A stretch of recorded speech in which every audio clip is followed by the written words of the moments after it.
આજે આપણે બનાવીશું ઉનાળાની ગરમીમાં ઠંડક આપે તેવી બદામ શેકની રેસીપી। જેવો તમે બજારમાં પીતા હોય તેવો બિલકુલ ઘાટો અને ટેસ્ટી બદામ શેક તમે ઘરે ખૂબ જ ઓછા ખર્ચ અને સરળ રીતે તૈયાર કરી શકો છો। રેસીપી સારી લાગે તો વિડીયોને લાઈક કરજો અને વધારેમાં વધારે શેર કરજો। ચાલો શરૂ કરીએ એકદમ હેલ્ધી અને ટેસ્ટી બદામ શેકની રેસીપી। અહીંયા મેં બદામને ઓવરનાઇટ પલાળીને લીધી હતી અને જો તમારે ઇન્સ્ટન્ટ બદામ શેક બનાવવો હોય તો થોડા ગરમ પાણીમાં 10 થી 15 મિનિટ સુધી પલાળી દેવાની, તો બદામની છાલ એકદમ આસાનીથી અલગ થઈ જશે। તો આપણે આ રીતના બધી બદામની છાલ અલગ કરી લેશું। હવે છાલ કાઢેલી બદામની પેસ્ટ તૈયાર કરી લેશું। બદામને મિક્સર જારમાં એડ કરીશું। બદામની એકદમ સરસ પેસ્ટ તૈયાર થાય તે માટે તેમાં 1 ચમચા જેટલું દૂધ ઉમેરીશું અને આની આપણે પેસ્ટ બનાવી લેશું। તમે જોઈ શકો છો કે બદામની પેસ્ટ તૈયાર કરી લીધી છે।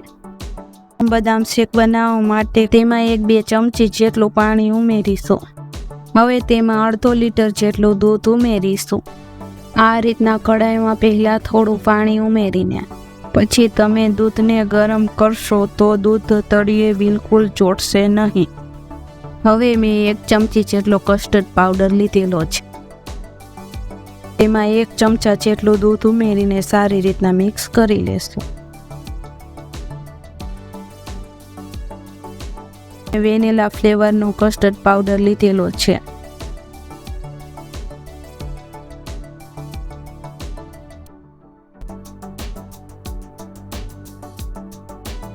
હવે દૂધ ગરમ થઈ ગયું છે।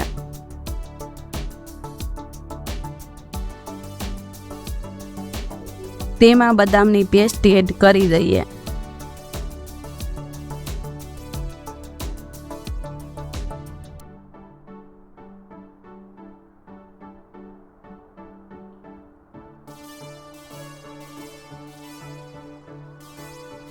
આ રીતના 3-4 મિનિટ પછી દૂધમાં બબલ આવવા લાગે ત્યારે ડ્રાયફ્રૂટ ઉમેરી દઈએ। તેમાં થોડા પિસ્તાની કતરણ, થોડી બદામની કતરણ અને થોડા કાપેલા કાજુ એડ કરીશું। એને સારી રીતના હલાવીને મિક્સ કરી દેશું। અહીંયા તમે ડ્રાયફ્રૂટ તમારા પસંદ પ્રમાણે વધારે કે ઓછા ઉમેરી શકો છો।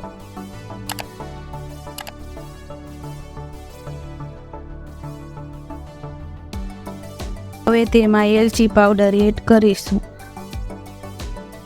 તેને સારી રીતના મિક્સ કરી લઈએ।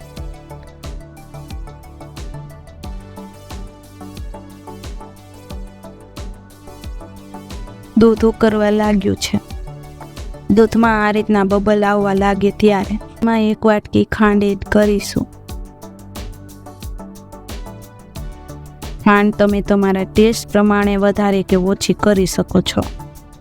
ખાંડ ઉમેરીને દૂધને થોડી વાર ઉકળવા દેશું।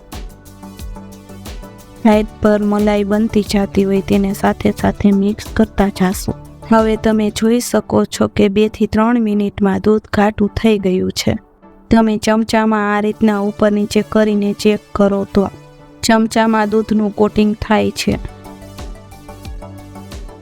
તો બસ આટલું જ દૂધ ઘાટું થઈ જાય પછી તેમાં તૈયાર કરેલું કસ્ટર્ડ પાવડરનું દૂધ એડ કરીશું। ની ફ્લેમ એકદમ લો કરી દેશું।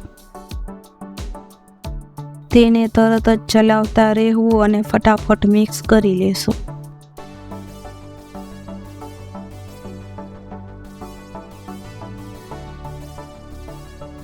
તમે જોઈ શકો છો કે કસ્ટર્ડ પાવડર ઉમેરીને બધું સરસ રીતના મિક્સ કરી લીધું છે। હવે તેને મીડિયમ ગેસ પર 2 થી 3 મિનિટ ચલાવતા રહેશું અને તેને ઉકળવા દેશું। તો હવે એકદમ સરસ રીતના બદામ શેક તૈયાર થઈ ગયો છે। તો હવે ગેસની ફ્લેમ બંધ કરી દેશું। બિલકુલ બજારમાં પીતા હોય એ જ રીતનો એકદમ ઘાટો આ શેક બન્યો છે। તેને થોડી વાર રૂમ ટેમ્પરેચર પર ઠંડુ થવા દેશું। તમે જોઈ શકો છો કે એકદમ ઘાટો અને પરફેક્ટ બદામ શેક બન્યો છે.